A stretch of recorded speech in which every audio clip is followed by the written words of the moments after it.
नमस्कार, मैं हूं रविंद्र जैन और आप देखना शुरू कर चुके हैं सबकी खबर। मध्य प्रदेश में लोकसभा चुनाव के चारों चरण पूरे हो चुके हैं और आप कह सकते हैं कि 29 की 29 सीटों पर अब चुनाव हो चुका है।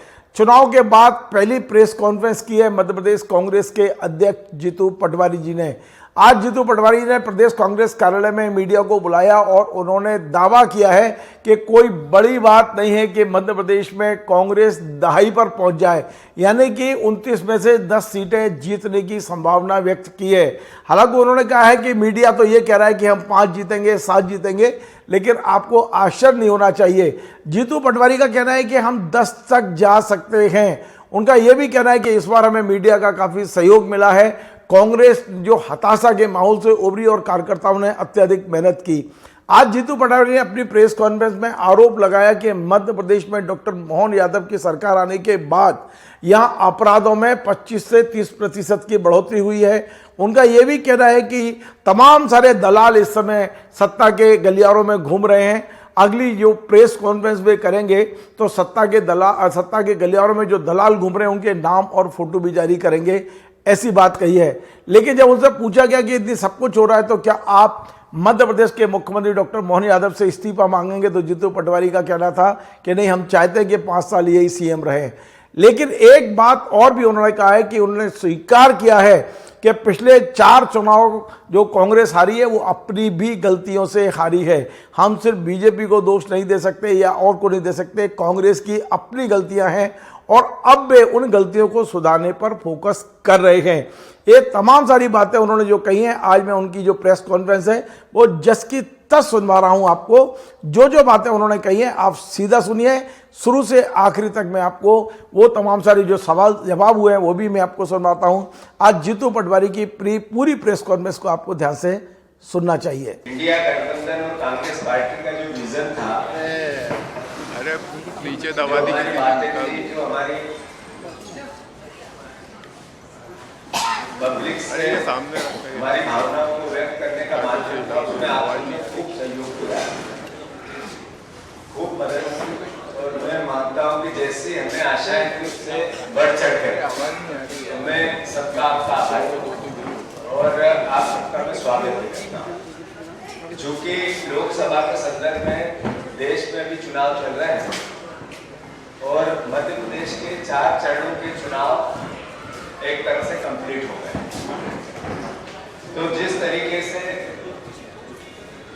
विधानसभा के चुनाव के रिजल्ट का परिणाम था, जैसा मैंने पहले भी कहा कि आशा था, उसके बावजूद जो हमारे कार्यकर्ताओं ने, जो कांग्रेस जनों ने और आम जनता ने जो 3 महीने में ही फिर से कांग्रेस पार्टी के मोटिवेशन को उठाया, वो भी मैं सभी कार्यकर्ताओं को, सभी कांग्रेस जनों को भी मैं आपके माध्यम से धन्यवाद देना चाहता हूँ, कार्यकर्ताओं का स्वागत भी करना चाहता हूँ, आभार व्यक्त भी करना चाहता हूँ। इस पूरे 3 महीने के घटनाक्रम कुछ बातें ऐसी जो कांग्रेस के अरे आवाज नहीं आ रही यार, अच्छी निकाल के वापस कांग्रेस के पॉइंट ऑफ व्यू से हुई जो लोकतंत्र को लेकर या कांग्रेस जनों को लेकर या मीडिया जगत को लेकर, मध्य प्रदेश वासियों को लेकर कुछ बातें ऐसी असहज भी रही जो हमें चिंतित भी किया। और स्वाभाविक राजनीतिक पहले तो उसमें हमें आपके सवाल जवाब में भी निकाल के वापस कई बार परेशानियां आई। साथियों, जैसा कि मैंने कहा कि मैं कार्यकर्ताओं का आभार व्यक्त करता हूं, मैं जनता का आभार व्यक्त करता हूं, मैं सारे पत्रकार जगत के परिवारजनों का भी आभार व्यक्त करता हूं चुनाव के बाद। पर पूरे चुनाव के परिणाम को, चुनाव की परिस्थितियों को, बीजेपी का जो मोटिवेशन था, आपकी बार 29 की 29, आपकी बार 400 पार। मैं समझता हूँ कि 4 चरण हुए, जब तक आखिरी चरण में तो भूल ही गए होंगे अपनी बार 29 की 29। और उसके पहले जब पत्रकार सवाल पूछ लेते हैं तो बोल देते हैं कि हाँ 29, पर शुरुआत जिस तरीके से की थी 375 हर बूथ में वोट बढ़ाने हैं, उसको लेकर अभियान चलाया। 50% बूथों पर 375 वोट ही डले हैं। मतलब कुल मिला के पहले 2 चरणों के 35% बूथ ऐसे थे जहाँ बूथ पर ऐसे कई बूथ निकले जहाँ 375 वोट के डले। मतलब बीजेपी और झूठ, बीजेपी और पाखंड एक अलग तरह का नैरेटिव बनाने की जो उनकी संभावनाएं रहती है उसको एक तरह से पर्दाफाश। इस बीच में दुख है मुझे कि देश के प्रधानमंत्री ने, हमारे मुख्यमंत्री ने, हमारे पूर्व मुख्यमंत्री ने, बीजेपी कैसे कैसे स्तरहीन और झूठे बयान दिए जो जनता को गुमराह करना। और 10 साल की बीजेपी की जो सरकार है देश, जो प्रदेश की 20 साल की सरकार है, जो हेलो 75 साल की आजादी के बाद का नैरेटिव है वो देश में कैसा था। हमारे प्रधानमंत्री जी ने शुरुआत से एक नारा दिया, मोदी परिवार। मोदी परिवार 140 करोड़ लोग। जैसे ही पहले चरण का चुनाव हुआ उनकी भाषा और उनकी भावना कैसी स्तरहीन हुई।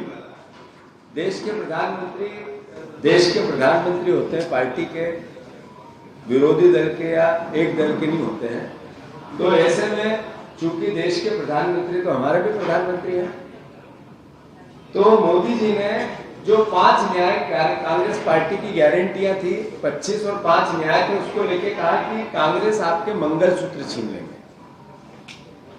मतलब एक देश के प्रधानमंत्री का इतना निम्न स्तर का बयान दुनिया में क्रिटिसिज्म हुआ। फिर उन्होंने एक दिन कहा कि जो मनमोहन सिंह जी कहते हैं कि आपकी संपत्ति एक विशेष वर्ग को दे देंगे। कभी नहीं कहा मनमोहन सिंह ने, पर मनमोहन सिंह जी ने, पर प्रधानमंत्री जी का ये झूठ, अद्भुत झूठ, अकल्पनीय झूठ। फिर उन्होंने कहा कि धर्म के आधार पर कांग्रेस पार्टी आरक्षण चाहे। कभी कांग्रेस पार्टी ने इस मोटिवेशन को नहीं किया। कांग्रेस पार्टी ने कभी नहीं बोली है हम जातिगत आधार पर आरक्षण है उसके समर्थक हैं, थे और रहेंगे संविधान में। तो एक पाखंडी है। फिर अडानी और अंबानी जी ने जो टेम्पू में बोरे भर भर के पैसे भेजे, नोट भेजे, मतलब देश का प्रधानमंत्री जो आज 10 दिन बाद भी बयान देने के बाद भी एक आदमी नहीं गया उनके पास या किसी और के पास या किसी, मतलब झूठ और मोदी जी चोली दामन का साथ एक दूसरे के पर्याय है। अब आप देखो, एक इंटरव्यू में आदरणीय मोदी जी ने कहा इसी चुनाव के दौरान कि मुसलमान भाइयों को कांग्रेस पार्टी वोट बैंक नहीं समझे और उनको सोचना चाहिए कि कांग्रेस पार्टी उनको वोट बैंक समझती है, उनके लिए कुछ नहीं किया कांग्रेस ने। और दूसरी जगह भाषण में कहते हैं कि सारा बजट का पैसा उन्हीं को दिया इनने 70 साल। मतलब मेरे देश के प्रधानमंत्री सिर्फ नफरत और घृणा पे चुनाव चाहते हैं, बंटवारे पे चुनाव चाहते हैं। 10 साल के हिसाब पे कांग्रेस के 5 न्याय और वचन पत्र, 25 गारंटी पे नरेंद्र मोदी ने 20 भाषणों में जिक्र कर दिया। एक भी बार भारतीय जनता पार्टी ने उनके वचन पत्र पे, क्या है बीजेपी का वचन पत्र, क्या है उनका घोषणा पत्र, क्या है उनका वो विजन डॉक्यूमेंट, कभी एक बार भी नहीं। जिस दिन वचन पत्र, घोषणा पत्र, विजन डॉक्यूमेंट आया था उस दिन अखबारों की सुर्खियां बना, उसके बाद एक बीजेपी के नेता ने उसका जिक्र तक नहीं किया।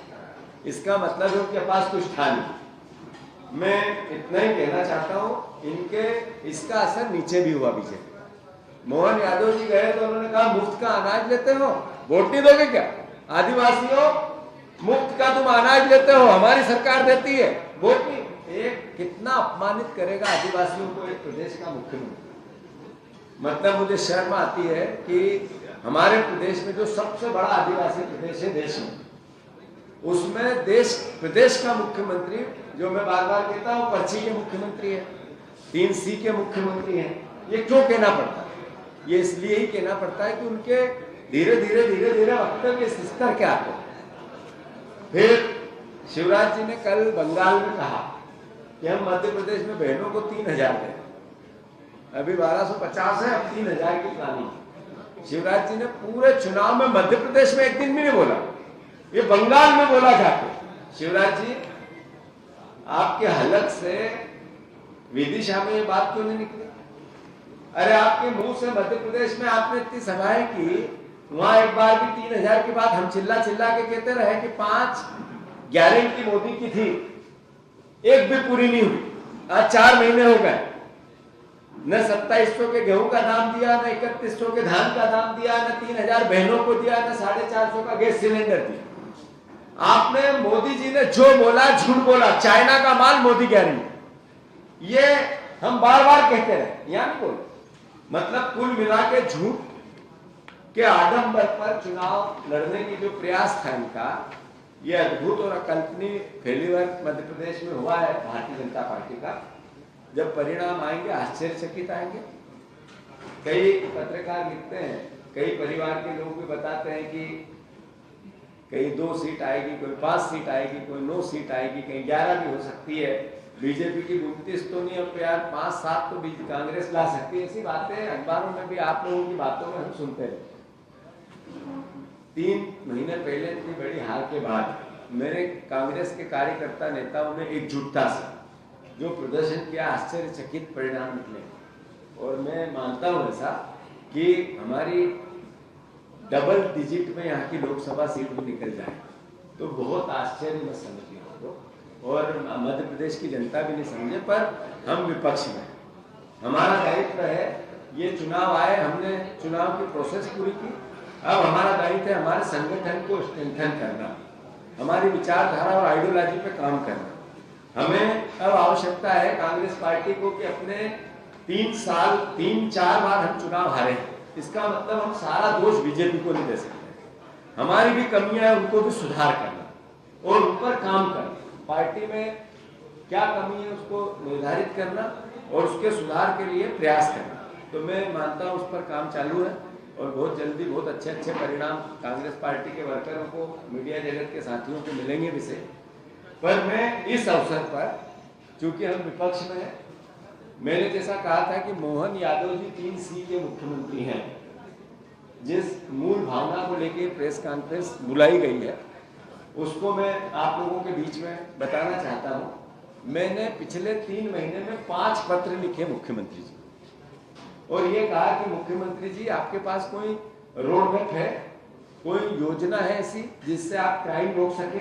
आप गृह मंत्री भी। 1 बार कहा, 2 बार कहा, 3 बार कहा, तीसरी बार जब मैंने उनसे कहा कि मुख्यमंत्री जी आप प्रदेश के मुख्यमंत्री हो, सारे विभाग आपके अंतरिम आते हैं, आपके अंदर आते हैं, आप गृह मंत्री का पद छोड़ दो। चिट्ठी लिख के बोला, क्योंकि आपसे समझ नहीं रहा, 2 जिम्मेवारी आपकी समाज की। क्राइम की जो हालात है देश में पिछले 3 महीने, नंबर 1 राज्य बना मध्य प्रदेश, नंबर 1 क्राइम में। उज्जैन में छोटी बड़ी 13 घटनाएं हुई जहां से मुख्यमंत्री की 13 घटनाएं। वहां के बीजेपी के कार्यकर्ता, उनकी पत्नी की हत्या हुई, एक बीजेपी के कार्यकर्ता की लूट हुई, अभी 19 बच्चों के साथ अप्राकृतिक कृत्य हुआ, फिर उससे पहले 3 छोटी बच्चियों के साथ बलात्कार हुए, फिर उससे पहले एक बीजेपी का जो सरपंच और उसकी पत्नी की हत्या हुई। तो कुल मिला के ऐसी लंबी फहरिस्त है उज्जैन की, केवल एक शहर।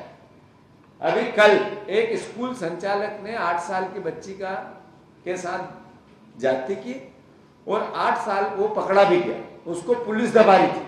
अब आज पकड़ा गया तो स्कूल बुलडोजर, ये वो भाषण बीजेपी की सरकार और उसके अधिकारियों के मुंह से नहीं आते, क्योंकि वो बीजेपी से जुड़ा हुआ साथी जिसने ये किया। तो मैं मानता हूं कानून व्यवस्था की स्थिति 3C के मुख्यमंत्री ने बदतर कर दी है। अब आप देखो कि अभी 3 दिन पहले शहडोल में 4 मई को एक रेत को लेकर माफियाओं ने महेंद्र बाबरी पर ट्रैक्टर कुचल के मार डाला शहडोल में। फिर सरकारी महकमे से माफियाओं ने के 10 बड़े केस हुए इस पूरे पीरियड में शहडोल, केवल शहडोल। कार्रवाई नहीं है, सुधार नहीं, परिवर्तन नहीं। एक तहसीलदार का माफियाओं ने अवैध खनन रोकने को लेकर हाथ तोड़ दिया, अखबारों की सुर्खियां बना। वन विभाग के कर्मचारियों को दौड़ा दौड़ा कर मारा है, आपको याद, आप ही लोगों ने लिखा ना। शेडोल में सोन बनास नदियों पर रेत का अवैध खनन अद्भुत और अकल्पनीय है, पर मोहन भैया की सरकार चुप है, मौन है। गृह मंत्री चुनाव लड़ने में व्यस्त है और रोज आनंद करो, ताली तो बनती है, बजाओ ताली। भाषण में ऐसी धार्मिक बातें, मोदी जी बजरंगबली का रूप है, भगवान स्वरूप है, चापलूसी की पराकाष्ठा। पर आदरणीय भक्त बजरंगबली के मोहन यादव जी, आप ये बताओ, आधा दर्जन से ज्यादा कर्मचारियों को पिछले 4 महीने में 6 से ज्यादा बड़े तहसीलदार, एसडीएम, पटवारी, इस तरह के लोगों को कई लाठियों से पीटा, कई हत्या कर दी। कर्मचारियों का खौफ खत्म हो गया, सरकार का और प्रशासन का खौफ खत्म हो गया। मैं इतना कहना चाहता हूं कि जैसे वन कर्मियों पर एक तो केस आया था कि कैंप पर पेट्रोल बम फेंक दिया, मतलब ये नक्सली वारदात हो गई एक तरह से। आपने देखो कि Sanjay Gandhi tiger reserve team में भिवारी में वह एक वन विभाग की टीम पे पेट्रोल बम फेंक, एक सेना के जवान को पीटकर अस्पताल पहुंचा है, वो भी एक आया था, रेत माफियाओं ने किया था, भिवारी में ही हुआ था ये। तो कहने का अर्थ है कि सारे आदिवासी जिलों में अभी चुनाव के पहले में, और विक्रांत भूरिया जी, एक बहन को 10 साल की बच्ची का रेप हुआ, किया किसने? जो वहां के प्रत्याशी थे, उसके रिश्तेदार।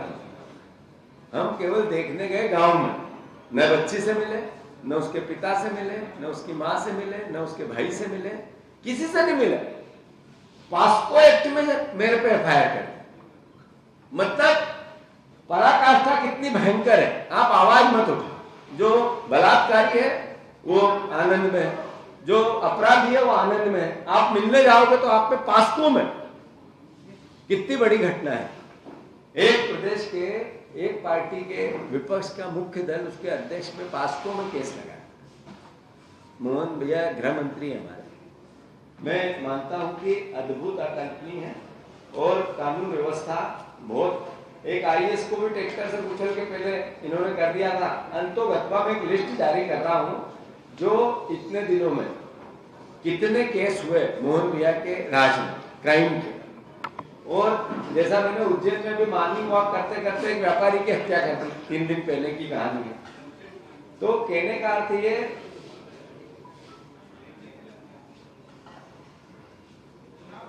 हमने कई पत्र लिख दिए, कई बार बात उठा दी।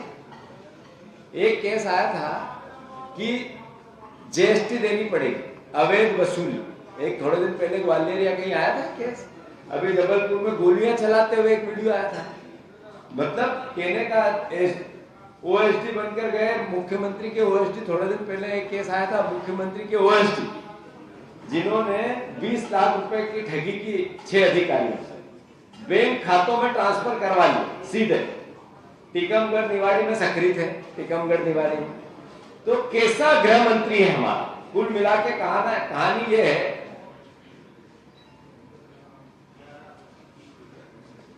एक ग्वालियर में जो केस हुआ था उसमें 15 साल की बच्ची थी, वो पूरा परिवार ग्वालियर छोड़ के भाग गया, मिला ही नहीं। ढूंढ ढूंढ के पुलिस भी परेशान, रेप डला, उसके बाद वो कभी नहीं मिला। तो कुल मिला के कहानी इतनी है कि लगातार कानून व्यवस्था चरमरा गई है। मैं फिर से, जो एनसीआरबी के आंकड़े हैं उनमें भी 2021 में अनुसूचित जाति जनजाति के जो अपराध बढ़े, 50,900 घटनाएं हुई, उसमें मध्य प्रदेश की 7,200 घटनाएं थी। ये पिछला कार्यकाल जो गया है 21। ऐसे ही 25% अपराध बढ़े, 25% अपराध। ये छोटी मोटी बात नहीं है। एसटी, एससी, महिलाएं सब मिलाकर 25% अपराध का ग्रोथ होना अपने आप में शर्मसार करता है मध्य प्रदेश को।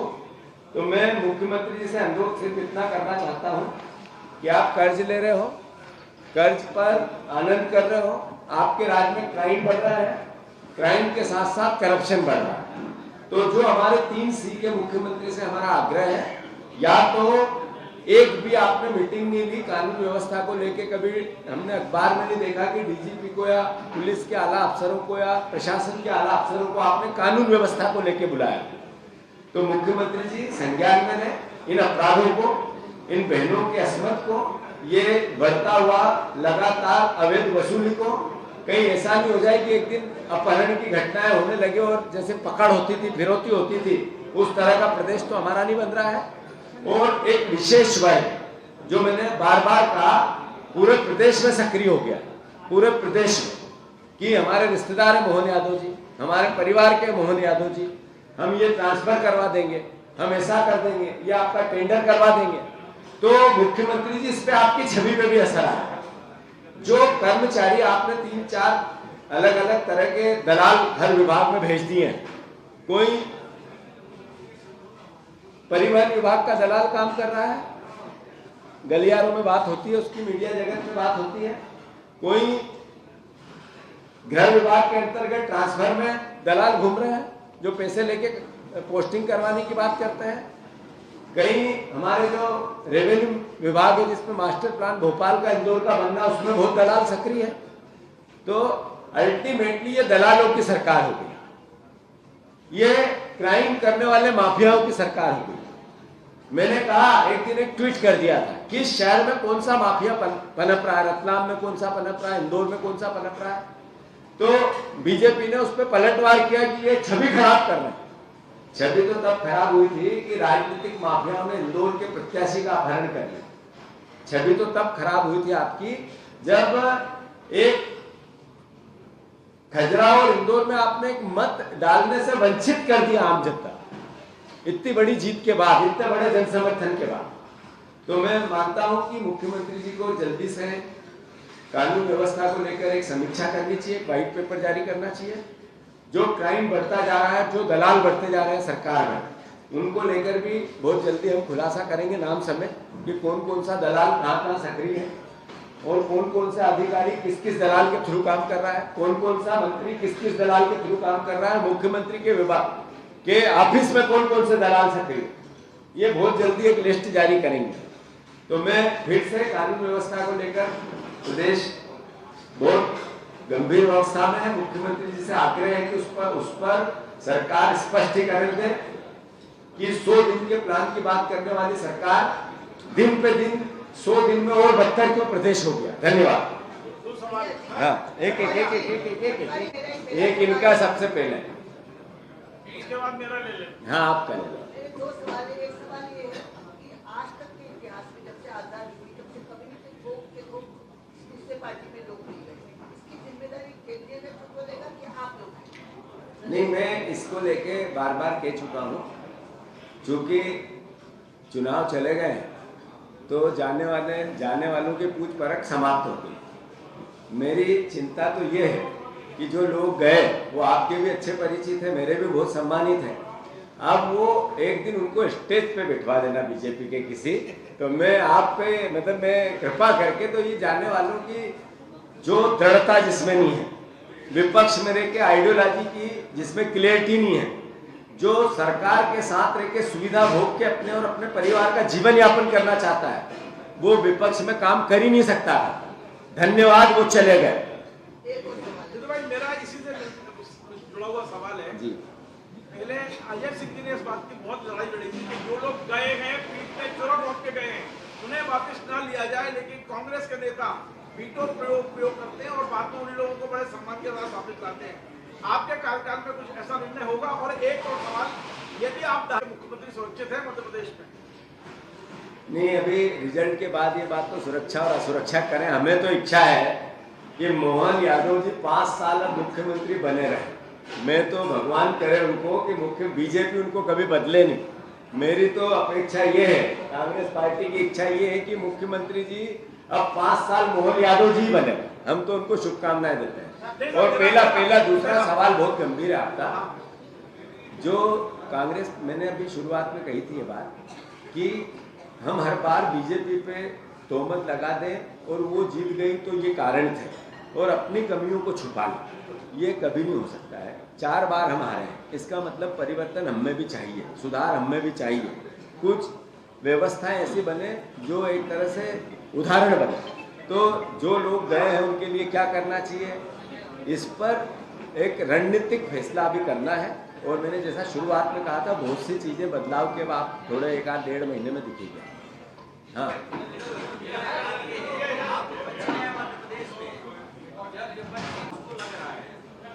देश की जनता के साथ क्या हो रहा होगा, पुलिस क्या कर रही होगी, समझा जा सकता है। लेकिन कांग्रेस पार्टी ने उसके प्रदेश अध्यक्ष को पासको लगा, लेकिन कहीं कुछ भी नहीं किया।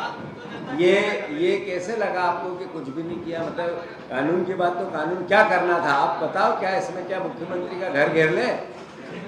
घेरेंगे? अरे एक मिनट, आप बैठो, आप इतना उत्तेजित क्यों हो? बैठो ना, बैठो, एकदम खड़े क्यों हो? हाँ, एक आराम से, पहले आराम से। हाँ, बताओ। आपने सर पीएम के बयानों की बात की, उन्होंने ये भी कहा है कि मैं हिंदू मुसलमान जब करने लगूंगा तो मैं सियासत करना छोड़ दूंगा, मैं हिंदू मुसलमान नहीं करता, और अगर कांग्रेस सत्ता में आ गई तो 370 जैसे जो हमारे फैसले हैं उनको बदल देंगे। ये भी एक झूठ, जो मैंने कहा ना, एक झूठ। ये 370 का किस नेता ने कब कैसे कहा, पता ही नहीं किसी। देश के लिए कानून व्यवस्था बनती है, व्यवस्थाएं बनती है, कोई भी सरकार बने उस पर काम करते हैं। रही बात जो पहले बयान की, उन्होंने कहा कि मैं जिस दिन हिंदू मुसलमान करूंगा उस दिन मेरा राजनीति में होना, इसकी सार्थकता समाप्त हो जाएगी। आप इस बात को मानते हैं क्या? प्रधानमंत्री की इस बात को आप मानते हैं? नहीं, यस नो में बताओ। आप बताइए। नहीं, हम तो नहीं मानते, हमने तो कह दिया, आप मानते हो क्या? अरे ये मैंने बता दिया, हम नहीं मानते, आप मानते हो क्या? हम भी सवाल पूछ सकते हैं आपसे? एक मिनट, आपसे आखिरी में पूछूंगा।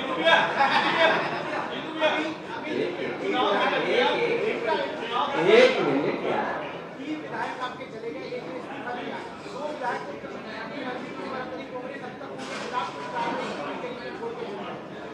यार, कांग्रेस ने जब वो बीजेपी में चले गए तो स्वतः समाप्त हो गए। जो कानूनी प्रक्रिया उसका पालन किया जाए।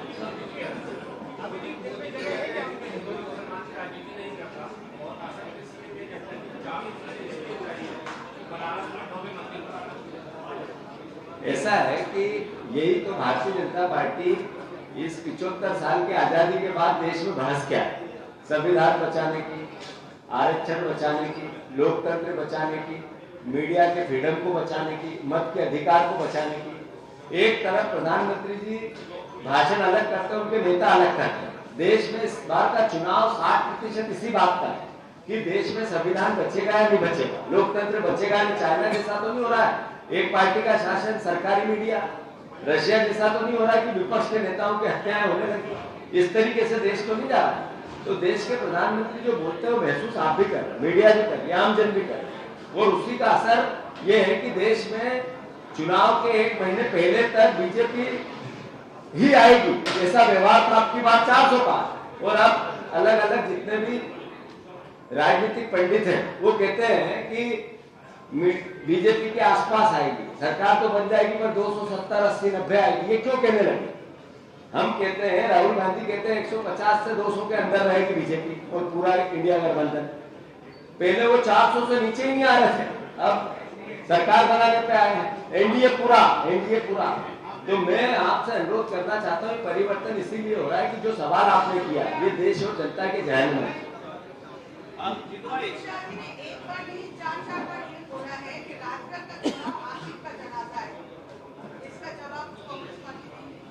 ऐसा गृह मंत्री जो इस तरह की भाषा बोले उसको आपने क्रिटिसिज्म क्यों नहीं?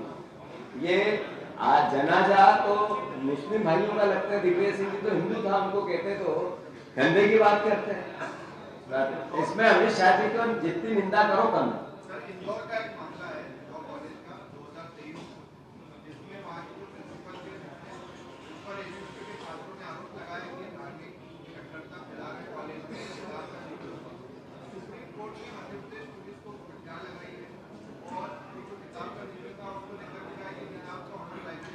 मेरे संज्ञान में पूरी बात, यही एहसास प्रदेश की जनता और मीडिया जगत में जब लॉ कॉलेज पर इस तरह की एफआईआर हुई थी जो प्रोफेसर पे, तो उस समय के गृह मंत्री नरोत्तम मिश्रा ने 15 दिन तक पूरा प्रदेश माथे पे चढ़ा लिया था। हाई कोर्ट में जो बात गई उसको लेकर भी अलग अलग तरह के वर्डिक्ट आए थे, तो सुप्रीम कोर्ट ने हाई कोर्ट को भी फटकार लगाई, मध्य प्रदेश सरकार को भी लगाई और पुलिस विभाग को भी लगाई। ये इसीलिए कि ये नफरत और घृणा की जो राजनीति है ना, इसको सबक सिखाया सुप्रीम कोर्ट। तो मैं समझता हूँ फिर सीखे, भगवान करे को सद्बुद्धि है।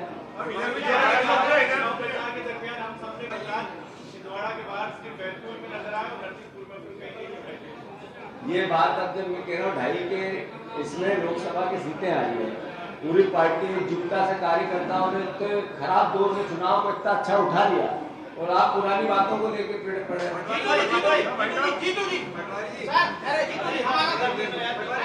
आखिरी में अरे आखिरी में अच्छा एक इनका सवाल पूछ लें तो क्या है आखिर एक इनको एक इतनी उत्तेजना क्यों है आप में, पहले तो वो बताओ और फिर बताओ। अच्छा हमारा प्रश्न सर प्रदेश की राजनीति से इतर है। कल प्रियंका गांधी ने रायबरेली में कहा है कि वाजपेयी सरकार मोदी सरकार से अच्छा काम किया है, तो कहीं ना कहीं आपकी पार्टी के टॉप नेता भी ये बोल रहे हैं कि भारतीय जनता पार्टी की रीति नीति कार्यशैली से प्रभावित है। इस बारे में आप क्या कहेंगे? अच्छा ऐसा कहा क्या? हाँ, कल हमारे पास अच्छा? इंडिया टीवी में भी बोला है और हमारे पास हो गया। इस बारे में आप थोड़ा बता दीजिए। अरे हो गया ना, अच्छा बात है, आपने बता दी मुझे। आपको बताइए इसका सवाल क्या है इसमें? कहीं ना कहीं आपकी पार्टी मानती है ना कि भारतीय जनता पार्टी की रीति नीति कार्यशैली से प्रभावित है, तो सवाल क्या है? आप बताइए। आप सहमत है?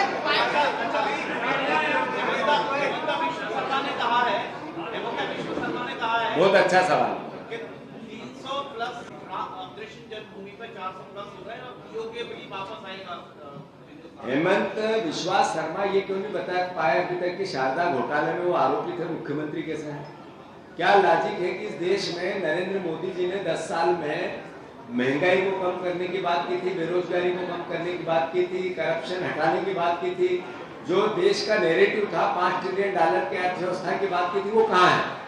जब देश में जिस तरीके का वातावरण घर में है, यातना महंगाई की, घर में बेटा बेरोजगार, माता पिता खून के आंसू है, किसान है कर्जदार, और उनको केवल नैरेटिव धार्मिक ले जाना है। यही तो देश की जनता इनको 400 से नीचे 200 पे लाई है, इसीलिए लाई है। आपने आरोप लगाया अभी कि हर विभाग में मुख्यमंत्री की दलाल सक्रिय है। बिल्कुल, हाँ। वो सूची लेकर आपने और नरेंद्र मोदी के नाम भी दिए थे, 3-4 नाम दिए थे। वो सूची आखिर जारी क्यों नहीं करी? आपके पास सूची है तो मैंने आज आपको कहा कि सूची जारी करूंगा, तो करूंगा। मैं उस तरीके का आदमी तो नहीं हूँ कि बोल दूं वो छोड़ दूं। मैं आपसे अनुरोध ये कर रहा हूँ कि सरकार हमारी है, प्रदेश है, हम एक विपक्ष जिम्मेवार है। हमारा काम है मुख्यमंत्री को आगाह करना कि आपके दलाल जो घूम रहे हैं आपकी छवि खराब हो रही है। करप्शन, क्राइम और कर्ज की सरकार मंत्री है, तो क्राइम पे कुछ काम करो, करप्शन जो हो रहा है दलालों पे लगाम कसो और प्रदेश की जनता की सेवा करो, वादे पूरा करो। हम मीडिया के माध्यम से मुख्यमंत्री जी को ये आगाह कर रहे हैं। मध्य प्रदेश में आपको मीडिया का पूरा सहयोग मिला है, पूरा एक सभा में बोल रहे हैं कि हमको मीडिया का कोई सहयोग नहीं मिला। मेरा सभी पीछे भैया थोड़ा शांति बनाओ, पीछे भैया पीछे शांति बना लो थोड़ी, 2 मिनट और। इनका अच्छा सवाल है कि इन्होंने कहा, सर ने मुझे सवाल है इनका कि राहुल गांधी तो मीडिया के खिलाफ बात करते हैं और आपने कहा कि मीडिया का खूब सहयोग मिला। सवाल ये है, मैं मध्य प्रदेश का फिर से आभार व्यक्त करता हूँ, पूरे मीडिया जगत का खूब सहयोग मिला। राहुल गांधी जी जो बात करते हैं वो किन लोगों के लिए करते हैं? सबके लिए नहीं करते, वो बार बार बोलते हैं वो गोदी मीडिया और मोदी मीडिया के लिए करते। गोदी मीडिया कौन है? जो पत्रकार क्या होता है उसके असर को जिनने कम कर दिया, जो ईमानदार लोग हैं उनका भी सम्मान। क्या कारण है कि देश में गोदी और मोदी मीडिया की बहस हुई? ऐसा देश क्यों बना? तो बहुत अच्छा, 90% साथ दिया, मैंने तारीफ की, आभार व्यक्त किया और आगे भी करूंगा, दिलेरी से करूंगा। आपके बगैर हम क्या है? विपक्ष क्या है? विपक्ष और मीडिया एक दूसरे के सहयोगी नहीं होगी तो सरकार सही चल ही नहीं सकती, करप्ट ही रहेगी। तो मैं मानता हूं कि आप लोगों ने सहयोग किया, पर राहुल जी जो कहते हैं वो सही है। मीडिया का एक एक पत्रकार ईमानदार है, जर्नलिस्ट ईमानदार है, अपना काम भी करना चाहता है, पर जो हाउसेस हैं वो काम करने दे कैसे, क्योंकि मीडिया का रेवेन्यू मॉडल मोदी और सरकार पे है। तो ये सवाल है देश के लिए। राहुल गांधी क्रिटिसिज्म नहीं करते हैं। राहुल गांधी कहते हैं कि जो चौथे स्तंभ है वो अगर इस तरीके से अपन कर देंगे करप्ट, तो फिर देश का लोकतंत्र कैसे बचेगा, ये सवाल उठाते हैं। धन्यवाद। आप सब लोगों से निवेदन है कि कृपया भोजन करने जाएं।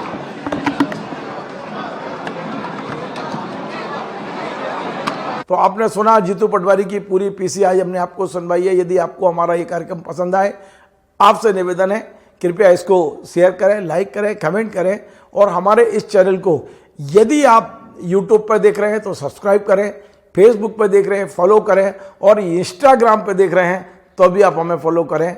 नमस्कार।